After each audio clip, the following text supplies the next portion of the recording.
The laughter of the Alpha King did not boom like thunder. It cut like the north wind, stripping the warmth from the marrow of everyone in the great hall. Victor Everholt sat upon his obsidian throne, a goblet of dark wine lazily dangling from his fingers, his eyes, golden and predatory, fixed on the woman trembling at the foot of the dais. She did not look like a queen. She looked like a dying bird, pale and brittle against the stone floor. Pain? Victor's voice was a rich velvet cruelty. You speak of fatigue, Rosaria, while my warriors bleed in the snow? Do not mistake your fragility for sacrifice. A Luna endures. You merely fade. He turned his gaze away, dismissing her agony as nothing more than a performance, unaware that the silence she left behind was not submission, but the quiet sound of a soul beginning to shatter. The corridors of Blackwood Castle were never truly warm. They were arteries of stone that held the chill of the mountains deep within their gray marrow, exhaling a frosty breath that clung to the velvet tapestries and frosted the iron sconces. For Rosaria Greybloom, walking these halls was a battle fought in inches. Every step sent a jolt of lightning up her spine, a sharp, jagged reminder of a body at war with itself. She pressed a hand against the rough masonry, her pale fingers seeking purchase on the unforgiving rock, her breath coming in shallow, ragged clouds that vanished as quickly as they formed. The corset of her gown, stitched with silver thread and meant to display the elegance of the Luna, felt like a vice-crushing ribs that were already too tender. A beautiful cage for a bird that had forgotten how to fly. She paused by a high arched window, the glass thick and warped with age. Outside, the world was a monochrome nightmare of white and gray. The Everholt territory was unforgiving, a land where only the strongest wolves survived the winter and where mercy was buried under 6 feet of snow. Down in the courtyard, the training grounds were alive with violence and vitality. She saw him there. Victor. Even from this height, the Alpha King was undeniable. He moved with a fluid, terrifying grace that belied his massive size, his chest bare to the biting wind. Steam rose from his skin in twisting ribbons as he sparred with Theodore Crestfield, his beta. The clash of steel on steel rang out, crisp and brutal, echoing off the canyon walls. Victor laughed as he parried a blow that would have felled a lesser man, his movements celebrating the sheer joy of power. He was vitality personified, a creature of blood, muscle, and dominance, untouched by the cold that sought to devour everything else. Rosaria watched, a pang of longing twisting in her gut that had nothing to do with the physical pain. She loved him. She had loved him since the day the elders declared them fated mates, binding her soft healer's soul to his warrior's spirit. But fate, it seemed, had a cruel sense of humor. It had paired the apex predator with the prey. Luna. The voice was soft, hesitant. Rosaria turned, masking her grimace with a practiced porcelain smile. It was Alara, a young servant girl, holding a tray of herbal tea that smelled of chamomile and disappointment. I am fine, Alara, Rosaria whispered, though her voice lacked the rich timbre it once held. Just admiring the king. He is strong, Alara said, her eyes wide with hero worship as she glanced out the window at the sparring figures. The pack feels safe with him. He's like the mountain itself. Strength is not always loud, Rosaria murmured, more to herself than the girl. Sometimes strength is just staying standing. She pushed off the wall, her knees buckling slightly before she locked them with a trembling effort. She had a duty. The Council of Elders was convening in the library, and her absence would be noted. It would be another tally mark on the list of her failures. She is too weak. She sleeps too late. She does not run with the pack. She is a winter rose in a land of pines, pretty but dying. Rosaria forced herself to walk. The pain in her joints was a dull roar, a constant background noise that she had learned to translate into rhythm. Step, breathe, do not fall. She remembered the first month of their mating. Victor had been attentive, if distant. He'd brought her furs and rare meats, treating her like a prized ornament. But as the months turned to a year and the sickness took hold, his attention had curdled into impatience. He was a wolf who respected survival above all else. He saw her ailment as a defect, a refusal to adapt to the harshness of his kingdom. He didn't know. He couldn't know. The ancient laws forbade her from speaking of the bond's true nature until the bond was solidified by the winter solstice moon, still 3 days away.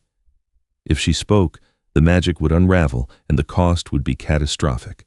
So she bore it. She became the vessel. She reached the heavy oak doors of the library. Inside, the voices were low and serious, the scent of old parchment and beeswax candles thick in the air. She pushed the door open, the hinges groaning in protest. The conversation halted. Seated around the long table were the elders, their faces lined with skepticism, along with Beatrix Dawnhurst, the head of the huntresses. Beatrix was everything Rosaria was not. Tall, broad-shouldered, her hair a cascade of fiery red, her skin glowing with health and windburn. "Luna Rosaria," Beatrix said, her tone clipped. She didn't rise. She sat with the casual arrogance of a warrior who knows her value. "We were discussing the border patrols. We assumed you were resting again." Rosaria moved to her seat. The simple act of sitting down required a monumental effort of will to keep from groaning as her hips settled onto the hard wood. "The welfare of the pack is my concern as well, Beatrix." "Is it?" Victor's voice came from the shadows of the room. Rosaria hadn't seen him enter. He leaned against the bookshelves, having come up from the training grounds via the servants' stairs. He had pulled a loose linen tunic on, but he still smelled of snow, sweat, and pine, a heady, masculine scent that made Rosaria's wolf whimper with need. "I am here, Victor," she said softly. "You are here," Victor agreed, walking into the light. His golden eyes swept over her, noting the tremors in her hands which she tried to hide beneath the table. He didn't see the effort, he saw the weakness. But for how long? The pack needs a mother, Rosaria, not a ghost who haunts her own castle. The insult landed softly, but it struck deep. Rosaria lowered her eyes, staring at the polished grain of the wood. "I do what I can," she whispered. "Then do more," Victor commanded, his voice devoid of warmth.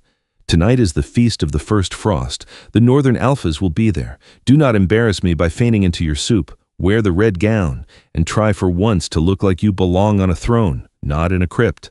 The great hall was a cavern of firelight and noise, a sensory assault that Rosaria felt in her teeth. Huge hearths roared at either end of the room, devouring logs the size of men and casting dancing shadows that flickered against the stone walls like trapped spirits. Long tables groaned under the weight of roasted venison, spiced root vegetables, and casks of ale. The air was thick, almost chewable, heavy with the scent of pine, roasted meat, and the musk of 300 shifters. Rosaria sat at the high table, the red velvet gown Victor had demanded acting as a heavy shroud against her skin. The color made her pallor even more striking, like fresh blood spilled on snow. She sat straight, her spine a rod of agony, smiling until her cheeks ached. Every laugh from the crowd felt like a hammer blow to her temples. To her right, Victor was in his element. He laughed loudly with Nathaniel Frosthall, a visiting alpha from the Northern Territories. They traded stories of hunts and skirmishes, their voices booming over the din. Victor ignored her completely, treating the empty space between them as a fortress wall. "Your Luna seems quiet," Nathaniel observed, his gaze lingering on Rosaria. There was no malice in his eyes, only a sharp, calculating curiosity. Nathaniel was known for his perception. He saw things others missed. He was a scholar among wolves, and his blue eyes seemed to track the faint tremors in Rosaria's neck. Victor waved a hand dismissively, not even turning to look at her. "Rosaria prefers the silence. It suits her constitution. She is delicate." "Silence is often the loudest cry," Nathaniel murmured, taking a slow sip of his wine, his eyes never leaving Rosaria. "And delicacy is not always weakness, King Victor. Sometimes it is merely tension before the snap." Rosaria gripped her goblet, her knuckles turning white. She tried to lift it, to drink, to prove she was present. But as she raised the heavy pewter cup, a sudden spasm seized her arm. The nerves misfired, a sharp, electric jolt that made her fingers go numb. The goblet slipped. It struck the edge of the table with a deafening clang and shattered. Dark red wine exploded outward, soaking the pristine white tablecloth and splashing onto the chest of Victor's tunic like a jagged wound. The hall went silent. The music stopped abruptly. The laughter died in 300 throats. Victor slowly turned to look at the stain on his chest, then up at her. His expression was not one of anger, but of profound, exhausting disappointment. A look that said, "I am tired of you." I'm sorry," Rosaria stammered, reaching for a napkin with hands that were shaking uncontrollably now. The stress of the evening, combined with the hidden drain on her energy, was pushing her to the brink. "Leave it," Victor said, his voice low but carrying through the silent hall. He stood up, towering over her, casting a long shadow that swallowed her whole. "You cannot even hold a cup, Rosaria. Is the wine too heavy for you?" Beatrix Dawnhurst, seated down the table, let out a short, sharp laugh. "Perhaps the crown is too heavy, my king." The court tittered. It was a nervous sound, but it was there. Mockery. It slithered through the air, wrapping around Rosaria's throat. Rosaria felt the heat rise in her cheeks, a feverish blush that clashed with her sickly skin. I felt faint." "You always feel faint," Victor sneered. He gestured to the hall, to his people. "Look at them. They are wolves. They are survivors. They need a Luna who can run with them, hunt with them, bleed with them, and I—" He leaned down, his face inches from hers, his golden eyes cold and hard. "I need a mate, not a patient." The cruelty of it stole the air from her lungs. She looked into his eyes, searching for the man she knew was in there, the man whose soul called to hers across the void. But she saw only the Alpha King, blinded by his own strength, repulsed by her frailty. She tried to stand, to flee, to preserve the last shred of her dignity. But as she put weight on her legs, the darkness that had been hovering at the edges of her vision rushed in like a tide. The room tilted violently. The firelight blurred into streaks of angry orange. "Victor," she whispered, reaching out. He didn't take her hand. He stepped back, revulsion flickering across his face. She fell. She hit the stone floor hard, her body limp, the red dress pooling around her like the wine she had spilled. The impact jarred her bones, but she didn't cry out. She didn't have the breath. For a moment, no one moved. Then, Victor's voice cut through the stillness, cold and unyielding. "Take her to the healer's wing. Get her out of my sight." He turned his back on her unconscious form and signaled for the musicians to play. The music resumed, a jarring, cheerful tune that danced over her collapse. The scent of dried sage and antiseptic stung the air. It was a clean, sharp smell, far removed from the roast meat and wood smoke of the great hall. It was the smell of endings and beginnings. Rosaria floated in a gray haze. She could hear the wind howling outside the stone walls, battering against the shutters like a beast demanding entry. She felt cool hands on her forehead, a soothing touch that drew the fire from her veins. "Drink this, child." She opened her eyes, heavy as lead. The room was dimly lit by a single tallow candle that sputtered in the draught. Bending over her was Sylvia Whitthorne. Sylvia was the pack's oldest healer, a woman whose face was a map of wrinkles, her eyes milky with cataracts but seeing more than most. Her hands, gnarled like old roots, were incredibly gentle. Rosaria swallowed the bitter draught. It tasted of willow bark, stardust, and moonlight. Did the feast end?" "Hours ago," Sylvia rasped, wiping Rosaria's brow with a damp cloth. "You have been drifting between here and the fade. Your wolf is quiet, Rosaria. Too quiet." The door to the infirmary slammed open. The draught made the candle flicker violently, casting wild shadows against the wall. Victor stood in the doorway, his silhouette filling the frame. He had changed his tunic, but the tension in his shoulders remained. He did not look worried. He looked furious. He marched into the room, the heavy thud of his boots echoing on the floorboards. He stopped at the foot of the bed, glaring down at Rosaria as if she had personally insulted him by waking up. "When will this end?" he demanded. Sylvia didn't flinch. She continued to wring out the cloth in a basin of water. "Lower your voice, Alpha. This is a place of healing, not a kennel for your barking." Victor's eyes flashed, but he respected Sylvia enough to temper his tone, though the venom remained. "She humiliated me tonight, Sylvia. The northern packs are watching. They see a weak Luna. They see a weak king. Why can you not cure her?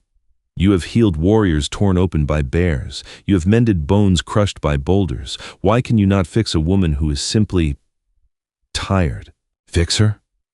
Sylvia turned slowly, placing the cloth in the basin with a splash.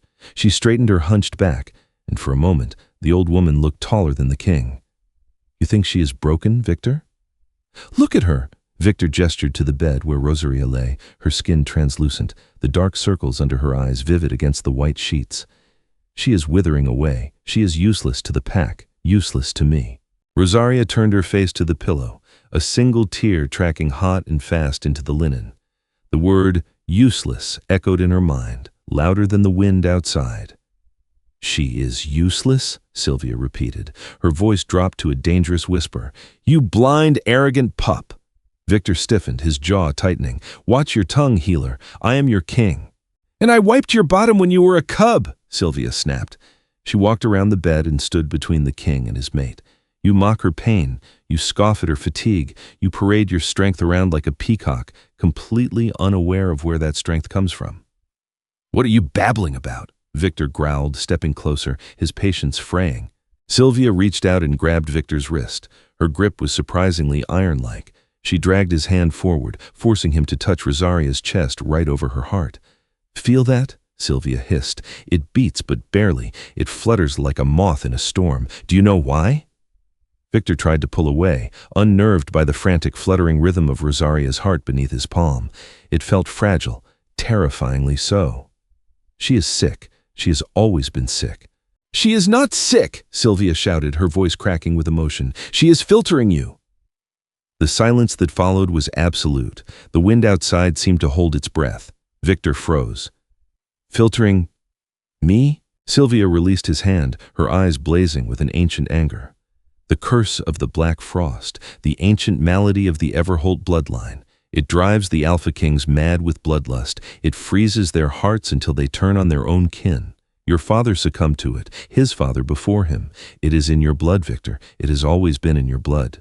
Victor stepped back, shaking his head. "No, I am strong. I have never felt the madness. I conquered the frost. I'm the strongest alpha this pack has seen in generations." "You did not conquer it," Sylvia said, her voice trembling with the weight of the truth. She pointed a shaking finger at Rosaria. "She took it." Victor looked down at his wife. Rosaria lay still, her eyes closed, but her breathing hitched. "The mating bond," Sylvia continued, her voice softer now, laden with sorrow. "When you mated, the bond formed a conduit. She saw the darkness in your blood, the ice that was waiting to consume you, and she, in her infinite foolish love, opened the bond wide. She has been siphoning the curse from your veins into her own every single day for 2 years. Victor felt the world tilt. "No. Every time you felt a surge of vitality, she paid for it in blood," Sylvia said relentlessly. "Every time you slept soundly without nightmares, she lay awake, screaming silently as the frost ate her nerves. You stand there, vibrant and powerful, mocking the vessel that holds the poison meant for you." Sylvia stepped closer, looking up into the Alpha's shattered face. "She isn't dying of weakness, my king," Sylvia whispered, delivering the final blow. "She is dying because she is keeping you alive." Victor stared at Rosaria. The mockery, the annoyance, the indifference. It all evaporated, replaced by a cold, horrified realization that settled in his gut like a stone. He looked at her hands, the hands he had ridiculed for shaking. They were shaking because they were holding up the weight of his entire existence. He fell to his knees beside the bed. "Rosaria?" he choked out. She didn't answer. The soft cliff of silence between them had turned into a chasm, and for the first time, the Alpha King was the one who was afraid. The silence in the healer's wing was heavy, a physical weight that pressed against Victor's chest, making each breath a labor. He remained on his knees, the stone floor biting into his skin, a dull ache that he welcomed. It was nothing compared to the agony etched into the lines of Rosaria's sleeping face. Sylvia had left them alone, her retreat silent save for the rustle of her skirts and the lingering scent of sage. The candle had burned low, the wax pooling like tears on the iron holder. Victor reached out, his hand hovering over Rosaria's pale arm. He, who had strangled mountain lions and broken the spines of traitors, was terrified to touch her. He saw her now not as the weak link in his pack, but as a dam holding back a black ocean. "Why?" he whispered, the words scraping his throat. "Why did you not speak?" Rosaria did not stir. Her chest rose and fell in a shallow, uneven rhythm, a fragile syncopation that terrified him. He closed his eyes and reached for his wolf, the beast that usually prowled near the surface of his consciousness, eager for violence. But tonight, the wolf was quiet, huddled deep within him, whining in distress. It knew. It had known perhaps on some instinctual level that its mate was fading, and he had silenced it, blinded by his own arrogance. He remembered the headaches that used to plague him, blinding spikes of ice that drilled into his temples. They had stopped 2 years ago. He remembered the red haze of rage that would descend upon him in battle, a bloodlust that frightened even his own men. That, too, had dulled. He had attributed it to his own mastery, his own discipline. He looked at the woman in the bed. She took it all. He gently took her hand. It was cold, so cold it burned. He tried to push warmth into her, to use the bond to feed her his strength, but he hit a wall, a barrier of ice she had erected to keep the corruption flowing only one way. "Open it," he commanded softly, focusing on the bond. "Rosaria, let me in." She shifted in her sleep, a whimper escaping her lips. "No, too heavy." "I can carry it," he pleaded, his forehead resting against her knuckles. "I am the king. It is my curse. Yours. To die," she murmured, her voice a thread of sound. "Mine. To love." The words shattered him. He buried his face in the sheets near her hip, his shoulders shaking with silent, dry sobs. The king of Blackwood, the Iron Alpha, wept not for himself, but for the love he had scorned, a love that was currently killing the only thing that mattered. The door creaked open. It was Theodore, his beta. The warrior looked uncomfortable, shifting his weight. "My king," Theodore said softly, "the Northern Alphas, they are asking for you. The feast." Victor lifted his head. His eyes were red-rimmed, the gold irises dull. "Send them away." "Sir?" "Tell them the feast is over," Victor growled, a flicker of his old power returning, but darker now. "Tell them their king is indisposed. And Theodore?" "Yes, Alpha? Find every record of the Black Frost curse in the archives. Wake the scholars. I don't care if they have to read by moonlight. Find me a way to reverse this conduit, or so help me, I will burn this castle to the ground." The days that followed were a blur of gray light and mounting desperation. The winter solstice was approaching, the longest night of the year, when the magic of the bond would solidify forever. If the conduit remained open when the moon reached its zenith, the transfer would be permanent. Rosaria would die, her soul frozen by his curse, and he would live, a monster kept alive by the sacrifice of a saint. Victor barely slept. He paced the library, the archives strewn across the great oak tables. Dust motes danced in the pale shafts of light that pierced the high windows. The scholars, terrified and exhausted, huddled over ancient scrolls, whispering in dead languages. "Nothing," Victor snarled, sweeping a stack of parchment onto the floor. 300 years of history, and nothing on how to break a protective bond? "It is rare, my king," stammered an elderly scribe, adjusting his spectacles. "For a mate to shield an alpha from a blood curse, it requires a soul of immense purity and immense strength. Such lunas are uncommon." Strength, the word mocked him. He had called her weak. Rosaria had been moved to the royal chambers. The healer's wing was too cold, too impersonal. Victor had carried her himself, ignoring the whispers of the court. He laid her in the massive four-poster bed, surrounding her with furs of white fox and sable. He kept the fires roaring until the room was stifling, but her skin remained cool to the touch. She was awake for short periods now, lucid but distant. The curse was eating her memories, dulling her senses.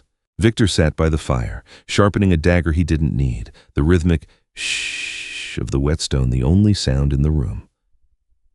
"You look tired," Rosaria's voice drifted from the bed. He stopped. He crossed the room in 2 strides, kneeling by her side. She looked ethereal, her hair fanned out like a halo of dark silk on the white pillows. Veins of faint blue were beginning to trace patterns beneath her skin, like frost on a window pane. "I'm fine," he lied. "How's the pain?" "It is distant," she said, "like a winter storm seen from a faraway peak." She reached out, her fingers brushing the stubble on his jaw. "You should shave, Victor. You scratch." He caught her hand and kissed the palm. "I will shave. I will do anything. Rosaria, you must release the bond." She smiled sadly. "I cannot. The valve is broken, Victor. The pressure is too high. If I let go now, the backlash would kill us both instantly." "Then let it kill me," he hissed, his eyes fierce. "I would rather die than watch you fade." "But the pack," she whispered. "They need their king, a king without madness." "They need us," he countered. "A king is nothing without his Luna." A knock at the door interrupted them. Beatrix Dawnhurst entered, looking uncharacteristically somber. She wore her hunting leathers, crusted with fresh snow. "Victor," she said, dispensing with titles. She looked at Rosaria, and for the first time, there was no disdain in the huntress's eyes, only a grudging respect and a flicker of fear. "We found something." Victor stood up slowly. "Speak." "The old shrine," Beatrix said, "deep in the whispering woods, the one dedicated to the first wolf. The stones are bleeding." Victor frowned. "Bleeding?" "Sap," Beatrix clarified. "Red sap, oozing from the stone wolves. The elders say it is an omen, or a calling. They say the spirit of the first wolf has been awakened by a great sacrifice." Victor looked back at Rosaria. "A great sacrifice." "I am going," Victor announced. "You cannot leave her," Beatrix warned. "The woods are treacherous in this snow, and the solstice is in 2 days." "I am going," Victor repeated, grabbing his fur cloak. "If the first wolf is awake, he can answer me. He can tell me how to save her." He bent down and kissed Rosaria's forehead. Her skin tasted of salt and snow. "Hold on," he whispered into her hair. "Just hold on." The whispering woods were a place of silence and shadows, where the trees grew so thick they blotted out the sky. The snow here was untouched, deep and powdery, swallowing Victor's boots up to his knees. He ran in his human form, needing the burn of exertion to keep his mind from snapping. Beatrix ran beside him, her red hair a beacon in the gloom. They moved in perfect synchronization, 2 predators on a desperate hunt. "The shrine is past the frozen creek," Beatrix called out, her breath pluming in the frigid air. They reached the clearing as the sun began to dip below the horizon, painting the sky in bruises of purple and black. The shrine was ancient, a circle of monoliths carved into the shapes of howling wolves. And true to Beatrix's word, they were weeping. Thick crimson sap oozed from the stone eyes, pooling in the snow like fresh blood.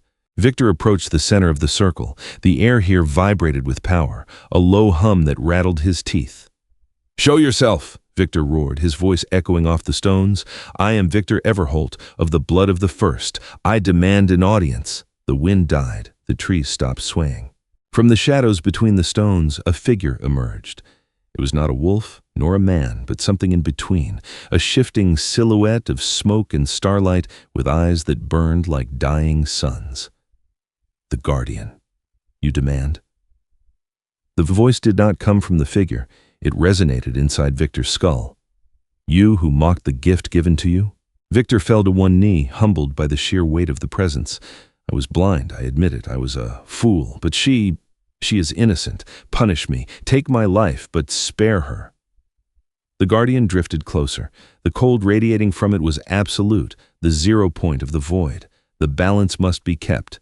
The curse of the black frost is a living thing. It must feed. If she does not feed it, it will eat you. "Let it," Victor said without hesitation. "Give it back to me." "It is too late for a simple return," the Guardian mused. "Her soul is already woven into the ice. To sever the bond now would be to tear her spirit in half." "There must be a way," Victor pleaded. "A trial, a trade." The Guardian paused. The smoke swirled, forming the shape of a heart, then shattering. "There is one way," the Guardian said. "The heart of the winter moon. A flower that blooms only at the moment of the solstice on the highest peak of Mount Silas. Its nectar can melt the black frost." Hope, sharp and painful, pierced Victor's chest. "I will get it. Mount Silas is a death sentence," Beatrix spoke up, her voice trembling slightly. "The winds there strip flesh from bone. No wolf has climbed it in a century. And there is a price," the Guardian added. "The flower demands a life for a life. To pluck it is to wither a part of yourself forever." "What part?" Victor asked. "Your wolf," the Guardian said simply. "To save your mate, you must sacrifice your beast. You will be king, but you will be human. Weak, fragile, just as you accused her of being." Victor looked at his hands.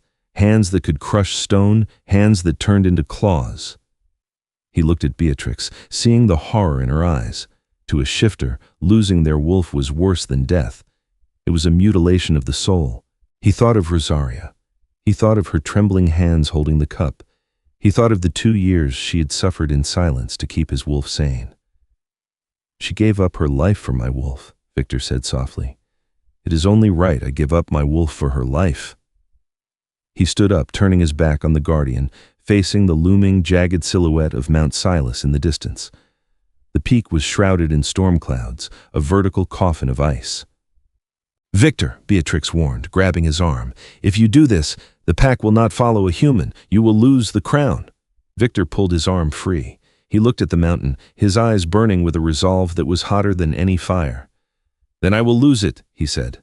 "I would rather be a man with her than a king alone." He began to run towards the mountain, the snow crunching beneath his boots as the first stars of the solstice night began to bleed into the sky. The wind on Mount Silas did not just blow, it screamed. It was a physical entity, a wall of pressurized ice that sought to scrub Victor from the face of the rock. He was halfway up the needle, a sheer vertical face of granite glazed in centuries of ice, when his fingers began to bleed. His wolf claws, usually diamond hard, chipped against the unforgiving stone. Every inch of progress was a negotiation with gravity. Turn back, the wind seemed to howl. "You are a king. Kings do not die on frozen rocks." Victor gritted his teeth, finding a precarious hold on a sliver of ice. "I am not a king," he gasped, the air thin and sharp as broken glass in his lungs. "I am a husband." He looked down. The world below was a swirl of white clouds and darkness. Somewhere in that void was Blackwood Castle. Somewhere in that castle, Rosaria was taking shallow, rattling breaths. The image of her pale face, the veins of frost tracing her skin, superimposed itself over the rock in front of him. It fueled him when his muscles screamed for surrender. The cold was absolute. It bit through his heavy fur cloak, through his skin, seeking the heat of his core. For the first time in his life, Victor felt the true terror of the winter.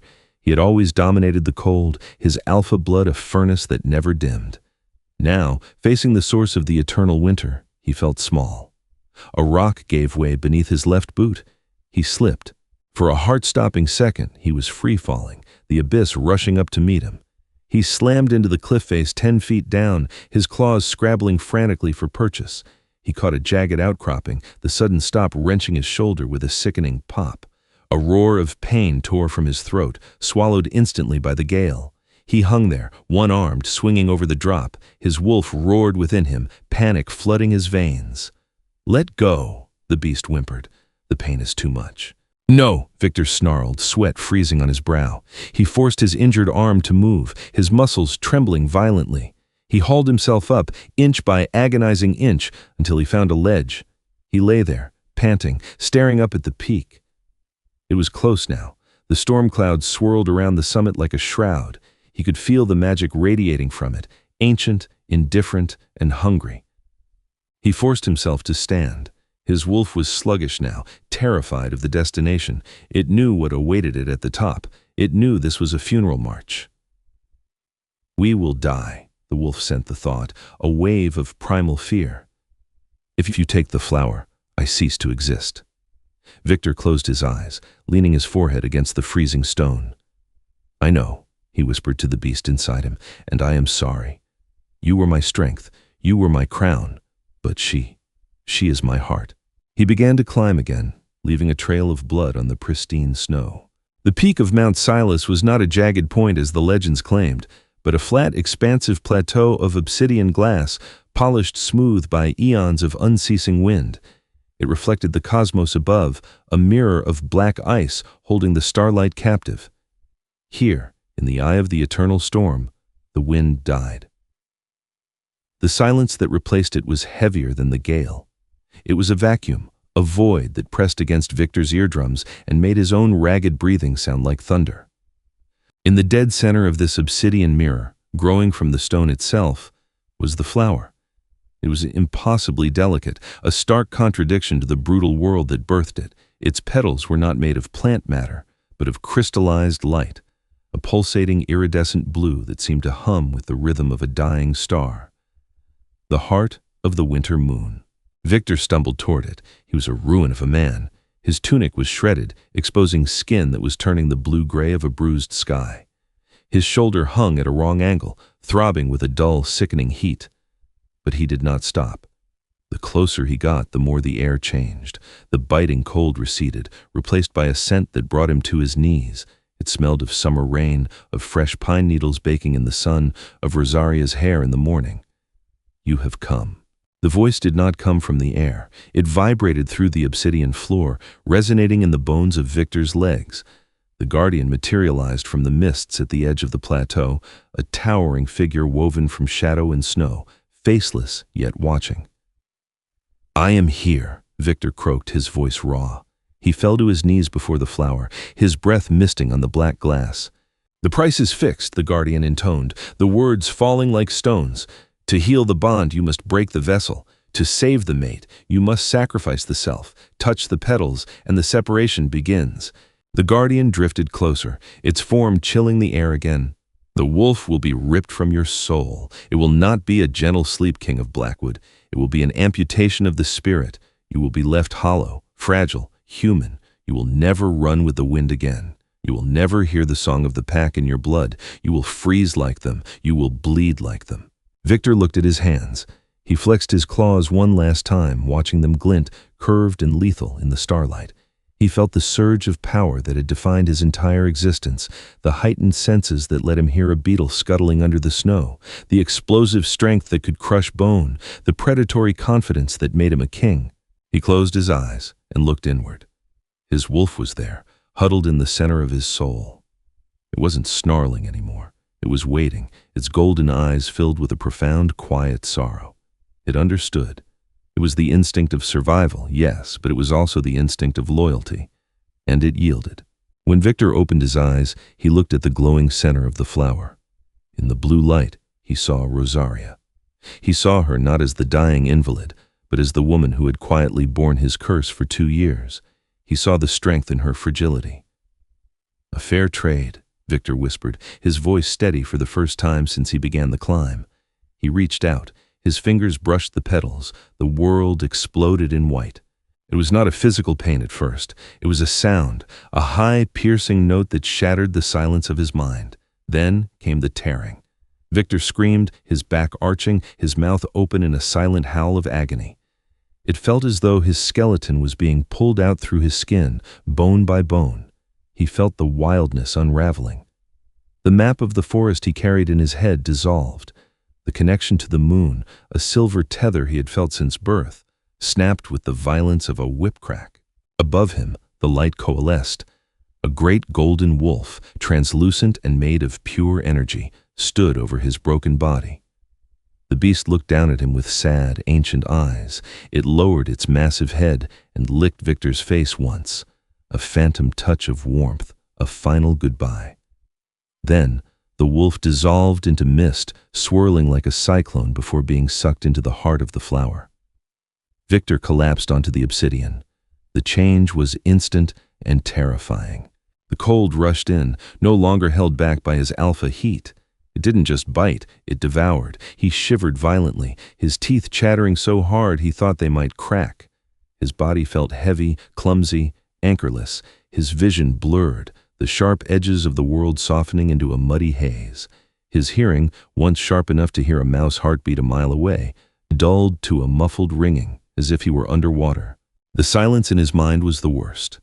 The pack link, the constant comforting hum of his people's presence, was gone. He was alone. Truly, utterly alone inside his own skull. He was just a man, shivering, broken, and dying on a mountain. But in his hand, clutched with a grip of desperate love, was the flower. Its light had dimmed, its power harvested. It was now just a stem and petals, oozing a thick silver nectar that coated his human fingers. "I have to go," he thought, the thought slow and sluggish. "I have to save her."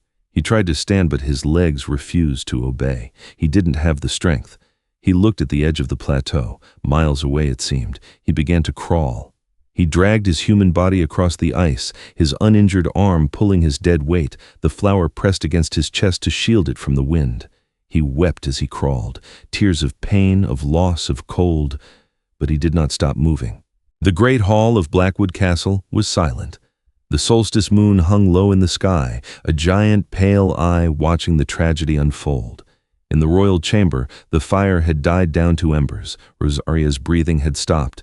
Sylvia stood by the bed, her head bowed. Beatrix was by the window, tears streaming down her fierce face. The room was filled with the heavy, suffocating stillness of death. "He didn't make it," Beatrix whispered, her voice cracking. "The sun is rising. The bond—" It snapped. Sylvia placed a hand on Rosaria's forehead. "She is gone, Beatrix. The cold has taken her." The heavy oak doors burst open. It wasn't a kick that opened them, but a frantic, clumsy shove. Victor fell into the room. He was unrecognizable. Frostbite blackened his nose and fingers. His clothes were rags. He moved with the jerky, uncoordinated desperation of a creature that should be dead. "Victor!" Beatrix gasped, rushing to him. She grabbed his arm to steady him and recoiled. You're ice cold." Victor ignored her. He didn't look like a king. He looked like a beggar. He dragged himself to the bed, his human eyes, now a deep muddy brown devoid of the golden shine, fixed on Rosaria's still form. "No," he rasped, his voice a broken whisper. "No, no, no." He pulled the crushed flower from his tunic. The silver nectar coated his fingers. "You said—" He looked at Sylvia, his eyes pleading. "You said it would melt the frost."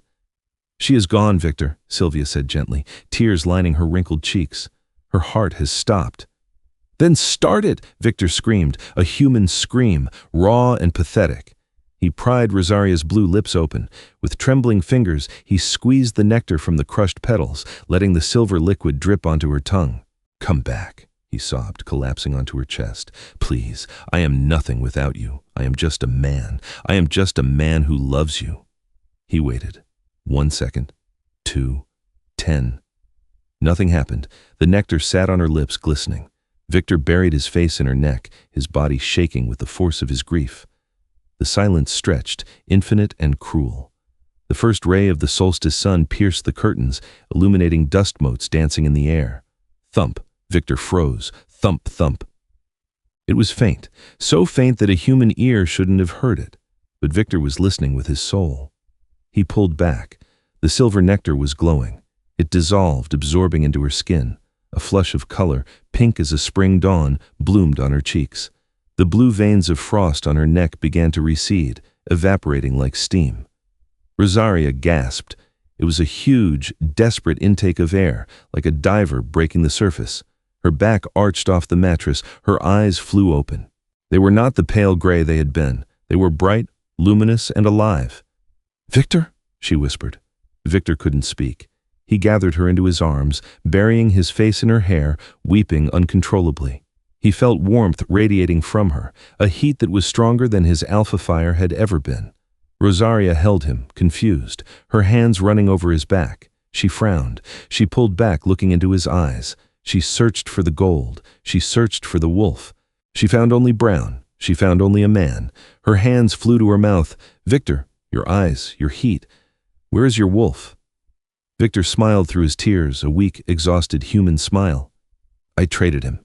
"For what?" she cried, tears spilling over. "For me?" "For us," Victor corrected, kissing her hands. "I traded a crown of frost for a life of warmth, and I would do it 1,000 times again." 1 year later. The winter was harsh, as it always was in the Everholt territory. The snow was deep and the wind bit. But inside the great hall, the fires roared and the mood was different. Victor sat on the throne. He wore furs to keep out the chill that now plagued him constantly. He had a limp from the fall on the mountain that would never heal. He was physically the weakest male in the pack. Any young wolf could have challenged him and torn his throat out. But no one did. The pack sat in rapt attention, their eyes fixed on their alpha. Beside him sat Rosaria. She was radiant, her health robust, her energy boundless. She placed a hand over Victor's cold one, sharing her warmth, a reversal of the bond that sustained him.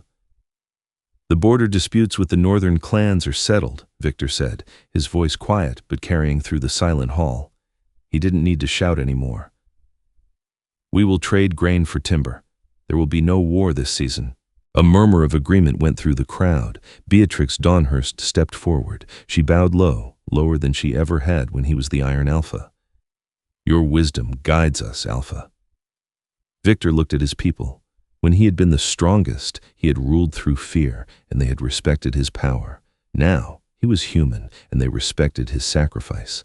They looked at him with a reverence reserved for legends. He was the wolf who walked as a man for the sake of love. Later that night, Victor stood on the balcony, shivering slightly in the night air. Rosaria came up behind him, wrapping her arms around his waist and resting her chin on his shoulder. "Do you miss it?" she asked softly. "The power? The run?" Victor looked out at the moon. He remembered the thrill of the hunt, the song of the pack in his blood. "Sometimes," he admitted, "I miss the silence of the snow. I miss the speed." He turned in her arms, looking down at her face, illuminated by the moonlight. He saw the life in her eyes, the flush in her cheeks, the future they had created. "But then I look at you," Victor said, leaning down to kiss her, "and I realized that I was never truly an alpha until I learned how to be a man." The wind howled around the stone towers, but for the first time in the history of the Everholt line, the king was not cold. He was held. He was loved. And he was free. In the end, the curse that had plagued the Everholt bloodline was broken not by strength, but by surrender. Victor and Rosaria ruled for 50 years, a golden age where the pack learned that the sharpest claw is not as powerful as the yielding heart. Their story was whispered to pups in the dead of winter, a reminder that even the coldest ice must yield to the warmth of a true sacrifice. Enjoyed this story? If Victor's journey from arrogance to redemption touched your heart, please like this story and share it with fellow romance lovers. Don't forget to subscribe for more tales of fated mates, ancient curses, and love that defies the odds. Let me know in the comments, would you sacrifice your power for the one you love?